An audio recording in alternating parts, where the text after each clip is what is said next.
To the 7th session of Ideas Conclave. We have a very special guest here with us tonight, and Mr. Rabih Alamedddine. The session is going to be moderated by Mariam Tareen. She is the founder and creative director of The Writing Room, a writer herself, and she also teaches creative writing to young kids and adults. Mr. Rabih Alamedddine, I don't think he needs any introduction, but for those a very slight minority who doesn't know who Mr. Rabih is, he's a writer, he's a painter who lives in San Francisco, but is originally from Lebanon. And he's the author of many books, and including An Unnecessary Woman. Thank you so much, Rabih, for taking up the time and for agreeing to talk to our students. And thank you so much, Mariam, for joining us here tonight. All over to you, Mariam. Thank you. Thank you, Raza, and thank you, University of Central Punjab, for organizing this amazing event. I am so happy to be here speaking to one of my favorite authors, and it's a real honor for me. Rabih, I just mentioned this to you before we went live.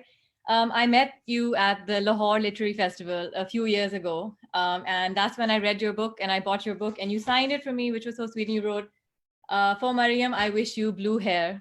And if you read the book, you will understand what that was. So thank you so much for that. And it's such a pleasure to be in conversation with you today. Thank you. Thank you.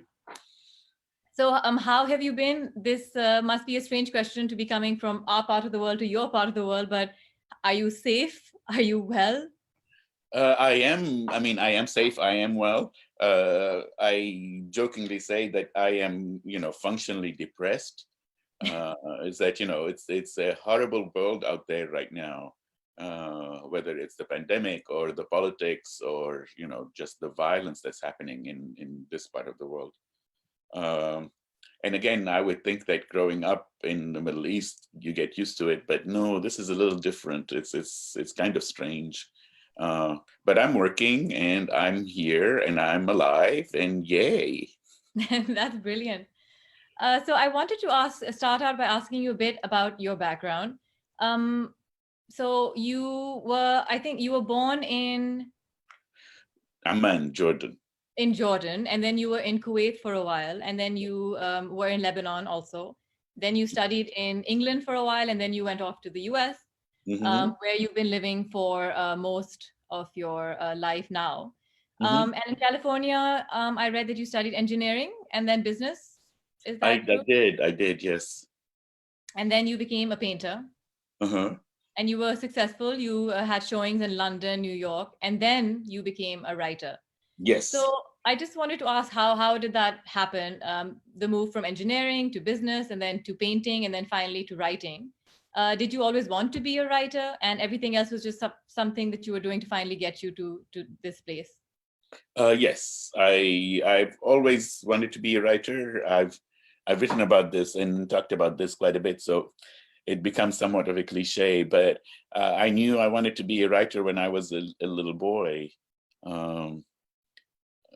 At first I wanted to write Superman comics because that's what I was reading, and Wonder Woman.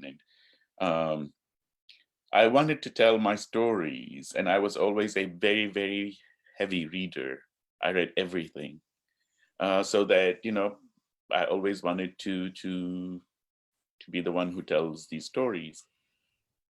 But I didn't, I come from a family where, I was one of the first to go to college, and there was never a discouragement. It just was not an option, if you know what I mean. Our options was, I was very good at math and I was very good academically. So you must either become a doctor or an engineer. Those are the two options if you go to university. So I became an engineer. I didn't last too long. Then, I applied for graduate school right away, and I got a business degree. Hardly ever used it. But then, I started painting because some friends of mine, again, it has to do with what you see and what one thinks is available to one. So for me, I had friends who were painting, and you know, I saw what they were doing, and I thought, oh, I could do that.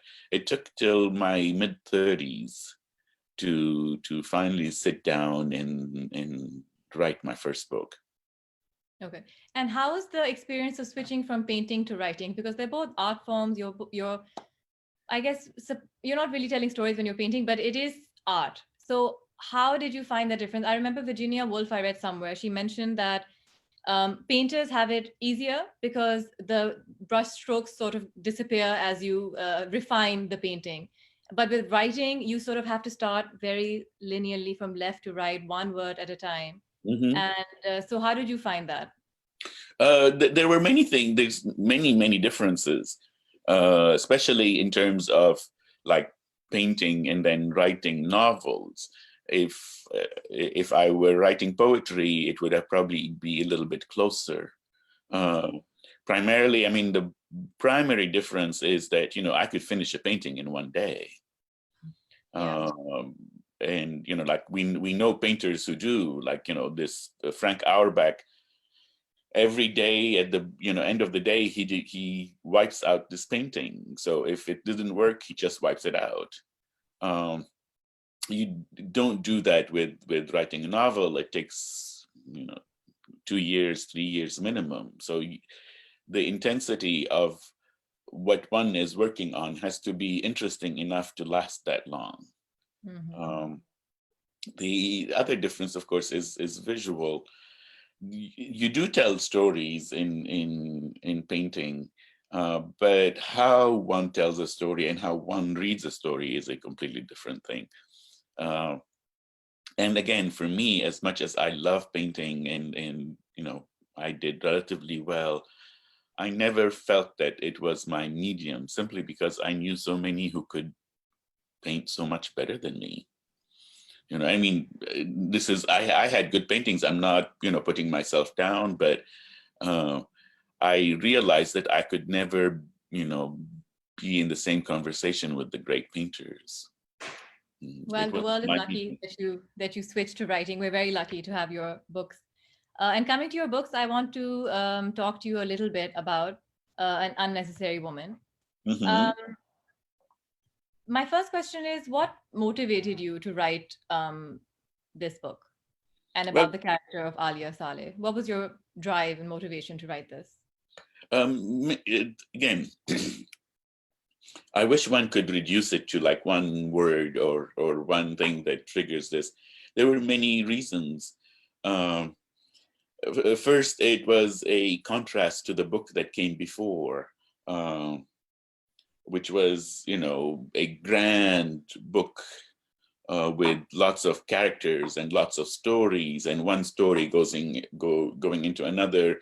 I was basically telling a family story using sort of the 1001 Nights thing. And this book was the Hakawati? Hakawati. And it was, again, a big book, and it got a lot of, you know, publicity and stuff, and a lot of the reaction was like, was wonderful, but it separated, you know, Arabs from the rest of the world. The assumption was that, you know, these Arabs are different. They tell these stories. Look at how grand this is. So I wanted to write about a, you know, Lebanese woman, a small book with small scope. So that was part of the issue. The novel, I mean, this is a longer story, but what the hell. The novel was, I was interested first in writing about a woman whose husband dies, and she, her husband had the company in Kuwait, and she goes over there to Kuwait, and she loses everything because, you know, she's a woman and everything is not in her name, and they had a Kuwaiti partner, et cetera, et cetera. So I was writing this thing, and then I was not that interested. I kept, you know, losing interest, except for the woman herself. And I kept thinking that, she's there and she's not interested. She doesn't want this company. She doesn't want this. She doesn't want this. She wants to go back to her book. So the character of Aliyah came out. And at the same time, I had written a story called The Half Wall about the other 3 women in the building, but Aliyah was not in that story. So I had these 3 women who have coffee every morning, and and then all of a sudden, Aliyah, the character from that book, came into this story, and the book took off. That's lovely. I just want to tell you how much I love the book and how much I love Aliyah, and how much I actually wanted to be her, and truly not care what other people think of me, which I'm afraid I'm not as brave as she is, or Neither am I. Or as interesting or as funny. Maybe when I'm 72, I will be, but I'm not sure. But what I love the most about her is how you didn't try to create this stereotype of this strong, independent Middle Eastern woman who's defying expectations. And I just felt like Aliyah was very human. And she was a person, a full person who happened to be a woman, as opposed to this sort of stereotype of the strong, independent woman in capitals. And I've heard you talk about this in other interviews as well, how some Western interviewers would sort of marvel at this fact that, wow, you've created such a strong woman character, and how did you do that? So do you want to speak a bit about that? Sure. The usual line I give is when I'm asked, how did you, how did I write in the voice of a woman? And my answer to that is usually really straightforward, is that I did not write this book as, how do I make Aliyah real as a woman? I just was working as to how do I make Aliyah real as a real person. I think part of the trouble we have is that we keep thinking that, we keep looking at our differences, and as opposed to, what makes us both unique and like everyone else. So part of the work for Aliyah was creating a unique character, but that was also everyone. It's like that anyone who read it, even people who don't, are not into literature as much, or think can get into that. And that, put it this way, if I am to write about a Pakistani from Lahore, I would not be worried about what would how would Pakistanis from Lahore behave. I would look at, how is this one character going to behave? And that to me is really important. I did not think of Aliyah as a woman per se. She is a woman, but I looked at Aliyah as a person, as a fully human person who is a woman. Once you have that thing, it doesn't really matter what the person is. You can grab it. So that's part of it. The part about the strong women, it's always been the case. Even in Hakawati, I remember that all Westerners would ask me, like, oh, these women are strong, and I always wanted to go, come meet my family. But, there was a character of Fatima who, goes into the underworld and fights jinn and, all that. I do not know a single Lebanese woman who did not tell me at one point that she was Fatima. Whereas if you ask any Westerner, they will tell you that this is a strong woman. That's strange for a Middle Eastern woman. Really? Yeah, look, but there are strong women in the Middle East without sort of amazing. Western emancipation. What is that? Really, and then it's hard to explain that, like I was watching a long time ago, this show called Mad Men. And all, it was truly a show about how women got, more emancipated in the 60s, and they were all secretaries and stuff. And I wanted to say, in 1960, my aunt was the head of the psychology department at, the American University of Beirut. Like, we don't have to mention, like all the women leaders and stuff. It's like they exist. It's just not part of their narrative, I suppose, that they exist And outside of their agency. Yeah. So that was That's one of the problems in is that over here, whether it's Hollywood or other writers who keep perpetuating a certain stereotype, it's like if you ever look at all the books that come out about the Middle East, they have the same covers, either woman in a veil with heavy makeup, or it's a palm tree, or it's like it's hard to explain that Lebanon has no desert. We wouldn't know, but but for them it's all monolithic, and it's all desert people and stuff. It's just to remain exotic and sort of different from and them. That's in our place, basically. It's like but America, it's like I'm here in the US. Americans are allowed to be diverse and all kinds of, people and all kinds, but everybody else is just, a stereotype. And it's not just Middle Eastern, it's like Mexicans, French people are rude, like everything else becomes two-dimensional. Yeah, and you mentioned this in an essay that you wrote about so comforting myths. You wrote for Harper's, I believe. So I love that essay, and I want to talk to you about that also. And this is a good segue into that. You wrote there about how Superman, from where you read, he protects the American way. Yes. And then you mentioned that one reviewer called you a bridge to the Arab soul. Mm-hmm. And so you sort of wondered about, okay, great, I'm a bridge to the Arab soul. Is as if there's one Arab soul. I mean, there's no diversity there. There's no differences. There's one Arab soul, and you are the bridge, because someone happened to read a book. I am the fabulous, most powerful person, because I'm a bridge. You are the bridge to the entire Arab the bridge, soul. yes. So it's similar to that, right? They just took one writer who's writing in English, who the only writer that may have read, which is flattering for you. But what is also interesting is, the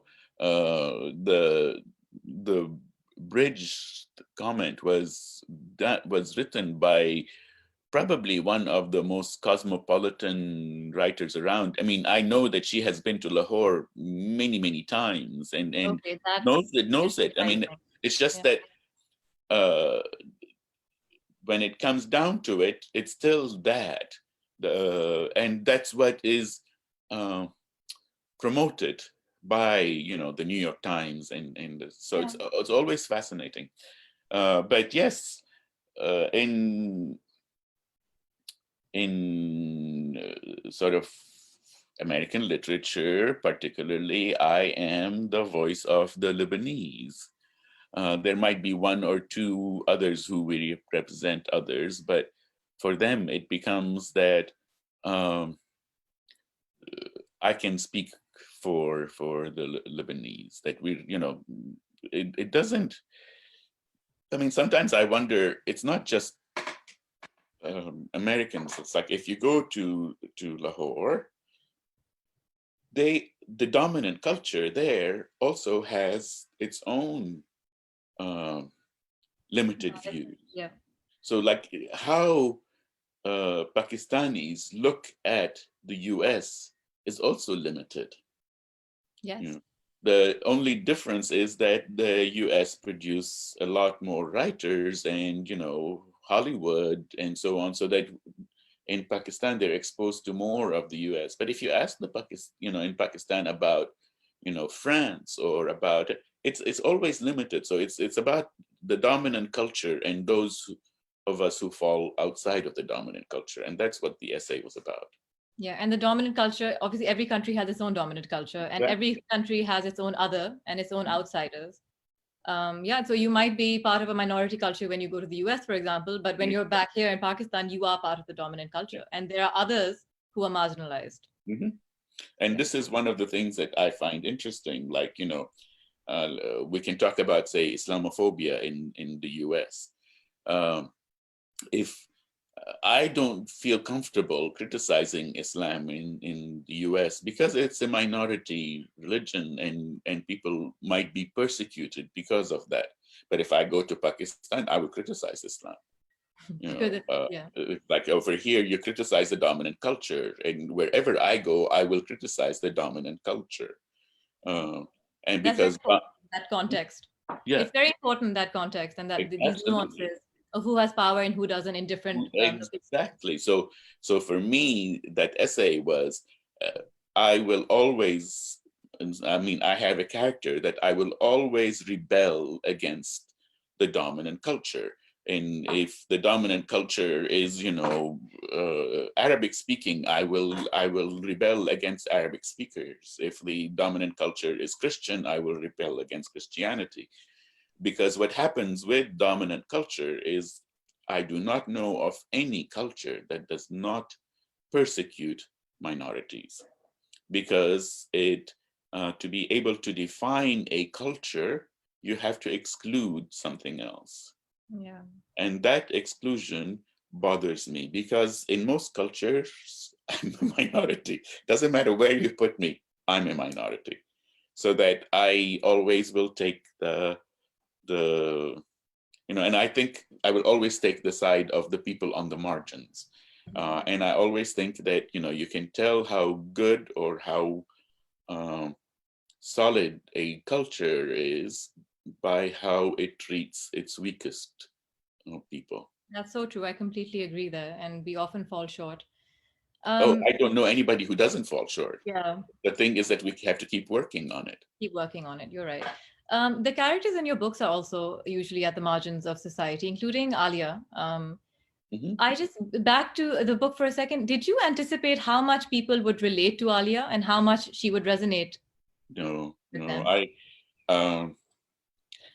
Like I said, I wrote it in contrast to Hakawati because I thought Hakawati was so big and, you know, so it sold in so many countries because, you know, again, this is how Arabs are seen, are these, you know, lovely people who can tell. So I wanted to go small, and I thought that nobody was going to like this book except for a few people. Because she's odd. And I was right in the beginning. I mean, I lost so many publishers just, you know, who had published Hakawati no longer wanted to publish me. And, you know, it started going slowly, picking up slowly and slowly and slowly and slowly.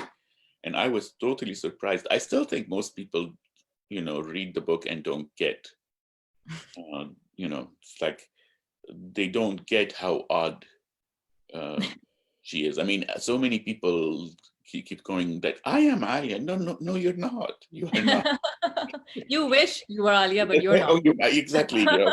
But it's lovely because, like I said, she's both unique and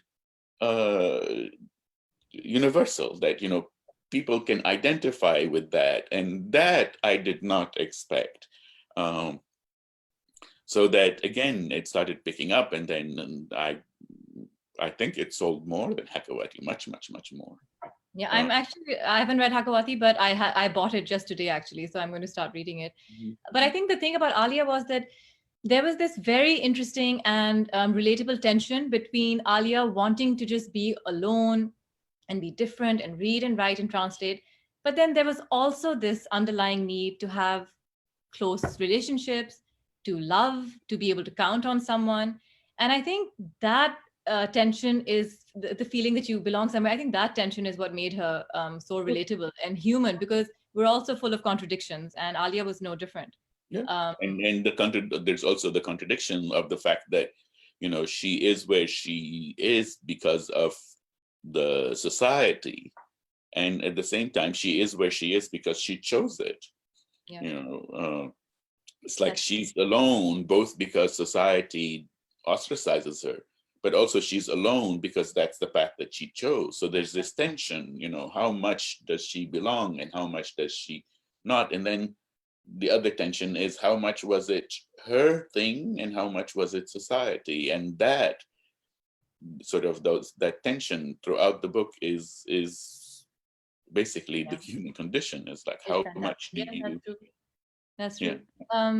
Do you feel that tension in your life as well? Of course. Yeah. Of course.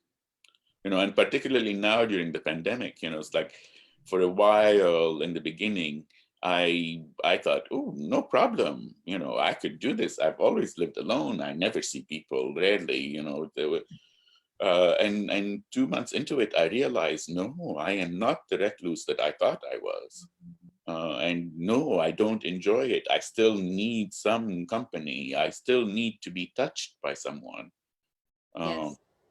As much as I hate people, there's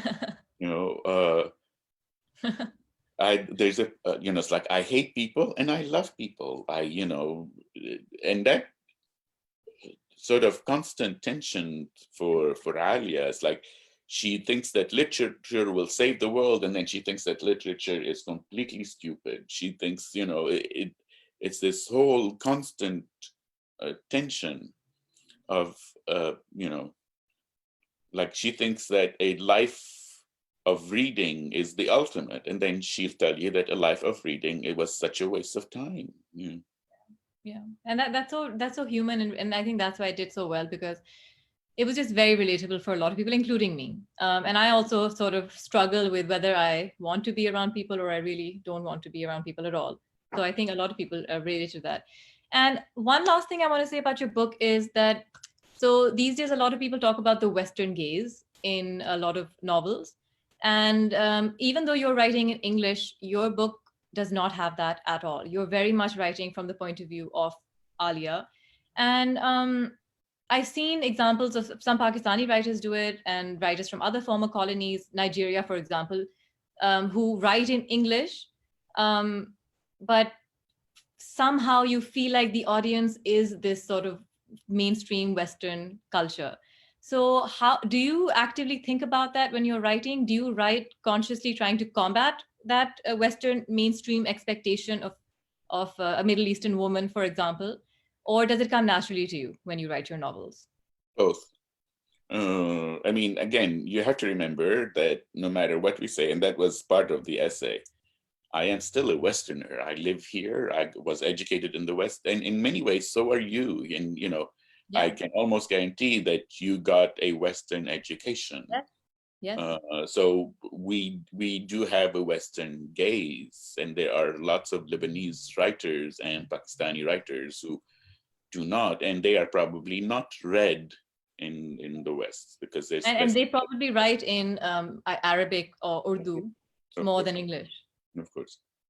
And again, we can talk about the whole, the remnants of colonialism in that, I can't write in Arabic because my schools were Western schools, and, all. Same, yeah. Yeah, I was educated in English. But at the same time, like I said, I do not think of my audience that much when I'm writing. The most important thing, I think, for me, is that with most writers from minorities, whether they are, from another country or within, like, in the United States, within, like African American writers, since this culture is predominantly white, a lot of writers want to explain the culture. Yes. Okay. Like if as a gay man, if I write about a gay orgy, for example, of sex, most gay writers would try to explain what is happening. For me, I never bother because I don't care. I always think that you should, if I don't know, like if I'm reading a book about, Nigeria or Chile, and they mention, a political leader, or I can look them up. Yeah. Because part of the trouble that happens is that when you begin to explain to your reader, in my opinion, it destroys the book, because it becomes didactic, and you are, there's the whole thing of thinking, looking down on your reader for like not being able to understand this, which I think is really stupid. But primarily, if you are explaining things, you can't go into depth of, the book becomes a look at these wonderful people in Beirut, aren't they wonderful? Let me show you. We eat labneh for breakfast. We have the best hummus in the world. That becomes, Yeah. I used to joke that for a long time, all Palestinian writing,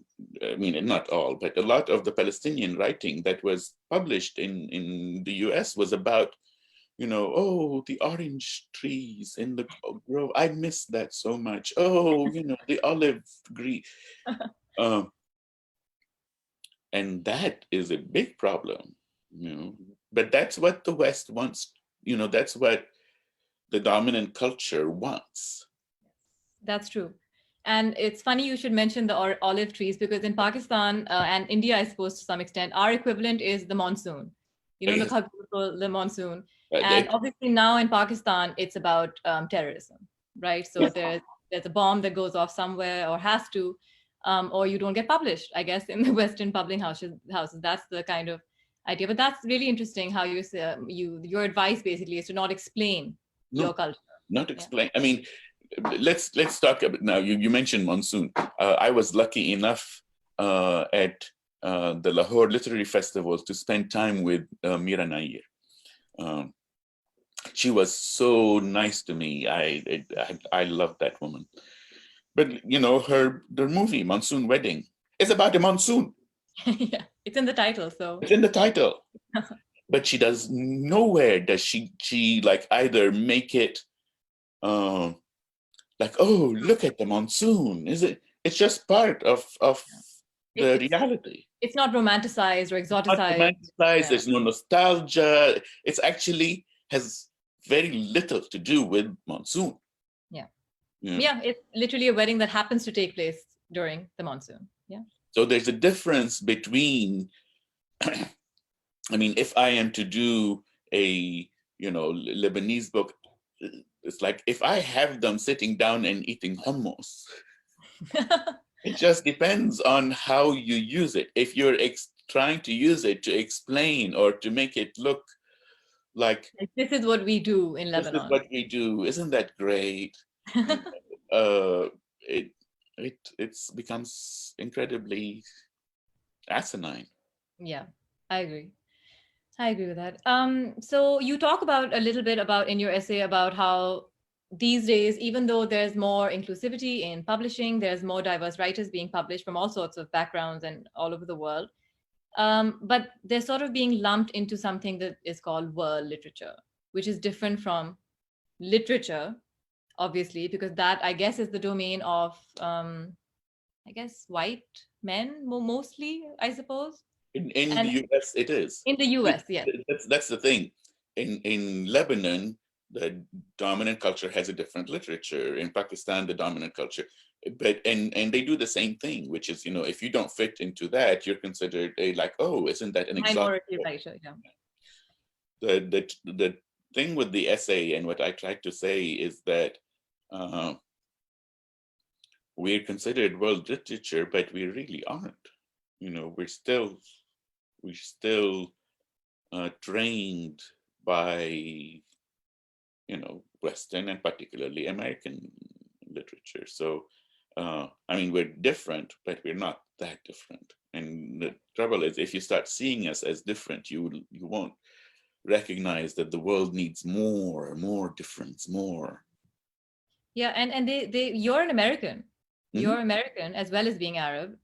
So and even American citizens then are considered part of a bridge to the Arab soul for Yes. example. Yeah. Yes. And because again, it's like, as an American, I'm exotic. Yes. And it's hard to explain to a lot of people that, in Lebanon, I'm considered completely American. Which is, it's like, it's in some ways it's how it's supposed to be. So yes, in some ways I am that bridge where, I am neither this nor that, but we have to go further along the bridge, basically. Yeah.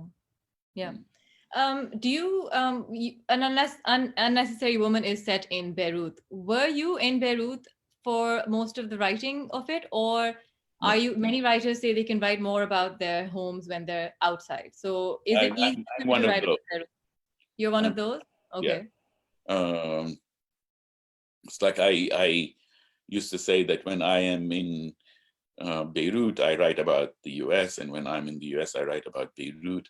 But the truth is, I only really write here. I have a chair right across. I've written 7 books in it. I don't think I'll ever write anywhere else. And I keep thinking, if I move, I'll probably have to take this stupid chair with me wherever I go. But no. See, this goes into a subject that I've talked about extensively, which is, how much of a distance one's supposed to have from what one is writing about. It's like, and we're not just talking countries. I'm talking, like, if you are writing about your family and you are in the family and completely enmeshed in it, you can't see it. And at the same time, if you are distant from your family and you cannot see it either. So if I am inside Beirut and totally part of the culture, which I'm not, but if I were, I wouldn't be able to write about Beirut. And if I am in the US and don't go back to Beirut on a regular basis, once or twice or 3 times a year, I will not be able to see it either. So it's how much the distance is a thing that a writer struggles with. So you can write, if there are lots of writers in Beirut who write about Beirut and write well, but they are not part of the dominant culture. They're outside a little bit. Once you're enmeshed in whatever culture you're writing about, it is difficult to see it. And then, if you're too far, it's impossible to see. So there's this distance. How far is too far and how close is too close? That I think for every writer is very different. Yeah. So for you, I suppose you're right, not in between, I suppose, but you do have the option of both. So you're in America and you're far from Beirut, but you can also visit. So that works for you. Yeah, that works for me. Right. And my family's all there. And I'm there, like I said, not this year because I haven't been since, January. But I'm there 2-3 times a year. Okay, that's good. So I was watching your interview with Molly Mosin. I think you did that last month. And you mentioned in that how our adolescent years are very formative. So you mentioned the period between when you're 12 to about 17. And that was the time that you lived in Beirut or in Lebanon, and how that shaped a lot of who you were as a person, and how that's why you feel connected to Beirut. I think that's what you meant. Mm-hmm. I mean, that period, between 12 and 18, I mean, maybe sometimes it goes to 20 or whatever. It's like when hormones are raging. Mm-hmm. That's why we have, like, Hollywood makes so many movies about high school. In the US, high school is the predominant emotional experience for almost all people, primarily because when we are at that age and hormones are raging, everything becomes grand. And, it's like the first love is like the love of all time.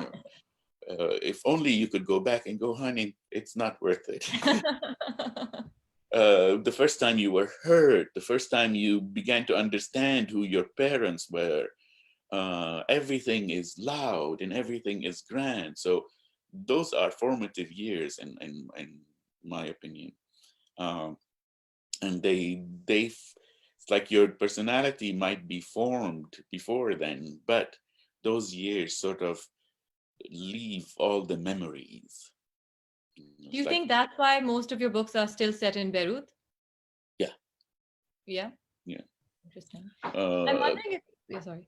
No, primarily, like I said, because I was much more engaged with the city in Lebanon than I was here. Also, I still think that, family is the primary social unit, no matter how, whether you're out of it or you're in it.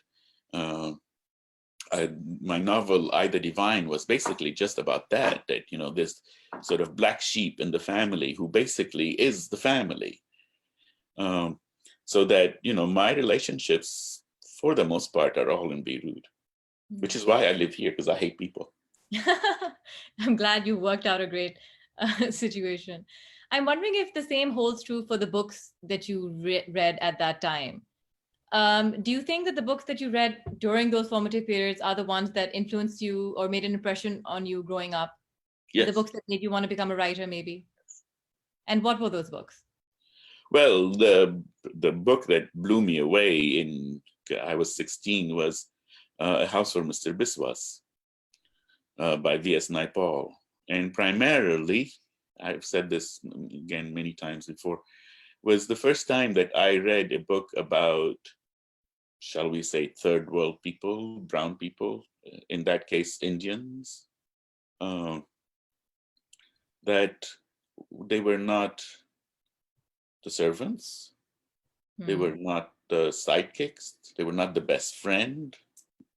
The book was about them, and that their life was important enough to record, that they can be the central characters of a novel, that they can have agency that is powerful enough that stories can be written about. And that book transformed my life, and that I started thinking, well, if an Indian boy in, Trinidad is, his life is important, then mine is probably even more important, Yeah. And that was transformative, I remember, I think it was, God, I used to read so much and everything. I mean, I used to read bestsellers and, all these, spy novels, horror novels, you name it, I read it, Lord of the Rings. And then one day on a plane, I think, I was maybe 17, first flight to the US, or maybe 16. And I read James Joyce, The Dead. And Dubliners, I read the whole book. So it was just a book of short stories where nothing much happens. And I read the whole book while sitting down, and I realized that, it's not action that propels a novel. And that was, again, a revelation. So you could go over, all these different books that affected me. And that influenced your writing even today. That's amazing. Yeah. Yeah. But, also, again, you could go that my writing is influenced by Superman. My writing was influenced by the TV shows that I saw, by my family, by the fact that I played soccer, by, all kinds of things. Yeah. It all makes its way in, I suppose. Everything. Yes. It's important that, for somebody like me who is a reader, and I, read so much, that of course books would be the primary, influence. Yeah. Do you have any advice for aspiring writers wanting to write, especially from this part of the world? Yes. My first advice is stop writing. Oh no. Do something Why? else. Why? For many reasons. One, unless it's like so extremely important to you, you should stop writing. It's not healthy.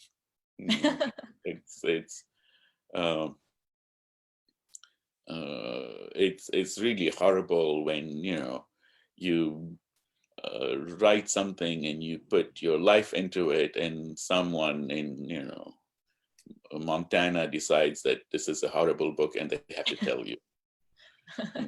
Like nobody comes to a doctor and says, "Oh, your surgery yesterday was terrible." But I can't tell you how many people come up to me and tell me that. Really? Because I thought that was just sort of anonymous reviews online or Goodreads or something.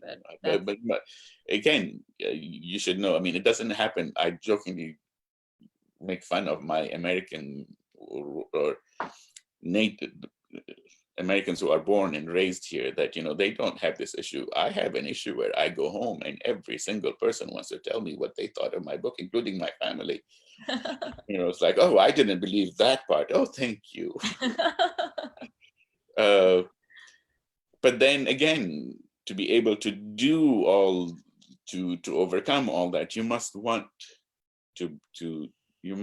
it badly. And if you want it badly, then you don't listen to what I have to say. But again, it's like, what advice? Don't read for a long time, and then maybe you'll get this idea that, oh, maybe I could do this little small book, and then you start. But read first. Yeah, that's really good advice. What are you reading these days? I'm reading more poetry than anything. I'm reading the collected works of Wallace Stevens. I'm reading the collected works of Galway Kinnell. There's also an old Muslim poet, Sufi, I believe. His name is Mustafa al-Hallaj, that I've been rereading. He was executed because he said, "I am God," which I find fascinating, because he believed that to become devout, you give up yourself. There is no self. And if you give up yourself, what remains is only God. Whereas it was seen as blasphemous. Mm-hmm. And I love the way, he wrote poetry, and I love some of the things that he comes up with. Yeah.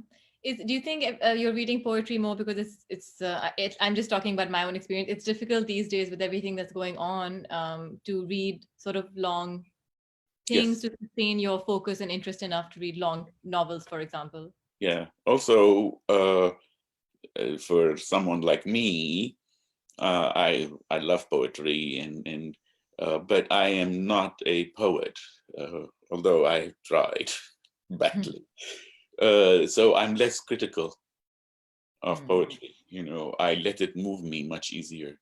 And this is why I say also, when ask me what your advice to give to is, don't write, because part of the problem with becoming a writer is that I read everything with a very critical eye. Yeah. And I really miss the days of getting into a like Proust and just being lost in that world. I can't anymore. If I read Proust, it's constantly, "Oh, that's wonderful. How's he doing that? Oh, this is terrible. I hate this." And that takes away from the actual pleasure of reading. Poetry still to this day gives me a lot of pleasure, because I'm not worried about, in some ways, I'm not worried about competition. Yeah. It's just, you're reading for pleasure. I'm reading for pleasure. And that's where it's like, it is the rare book. Some great books still do it, of course, but it is the rare book that allows me to disappear into it these days. True. Which is sad. Yeah, I suppose. I guess that's the thing about becoming a writer. Then you read as a writer and not as a reader anymore. Yeah. You have a new novel coming out next year. I saw on Instagram. Can you tell us a bit about that? I'm dying to know what it's about. And Sure. I can tell you a little bit about it. What's it called? The other side of the telescope? Did I get that right? The wrong end of the The telescope. wrong end of the telescope, yes. Because you look at it differently. Let's see. And I need to practice this, and Okay, good. So go ahead. what is this book about? It's about Syrian refugees primarily. A couple of, I have worked with Syrian refugees since sort of the crisis began. I've interviewed somewhere between 300 to 500 people. Wow. And the story is about, refugees coming to Lesbos, and which I did. And the narrator is a Lebanese physician, and she is a trans woman. So she goes to help, and she gets to interact with one family in particular. So the book basically is about, losing everything, and what loss means, and how we treat the weakest among us. But it's a funny book. All your books are funny. It's very funny. Like I said, I had to practice saying these things without making it sound like, oh my God. It's the main difference between this book and everything else that I wrote is that there is a character in the book that is similar to me, that is a writer who has written my books and all that, and interacts with the narrator, but that character goes to Lesbos to help, and has a nervous breakdown basically, and ends up locked in a hotel room, not able to go out. And this whole contrast of writers and real people, and I find it funny that someone goes to help and ends up locked in a room, doesn't want to talk to people. So That is funny. That's great. I'm really looking forward to it. Next year we'll have to wait. Next year. Okay, Yeah, great. around this time, I think maybe September. I don't know. That's a bit of a wait, but okay, fine. We can. It's from March. It's already November, and I'm shocked how so much time. Exactly. Believe me, trust me, it'll happen. Yes. Time flies when you're and the having book has been finished for a while, so for me, the wait has been like, when did I finish it? Maybe 2 years ago. Oh wow! Okay, so this wasn't something you wrote during the quarantine, for example, no, finishing touches or anything like that. No, it just takes forever. And this year, like by the time I sent it to my agent, she took 3 or 4 months to read it, and then she went to my publisher, and and nobody publishes now because of the election. So few books come out now, so everything is pushed forward. So they it's end up all the way then. Okay, well, really looking forward to reading your next one and starting Hakawati also, which I've bought.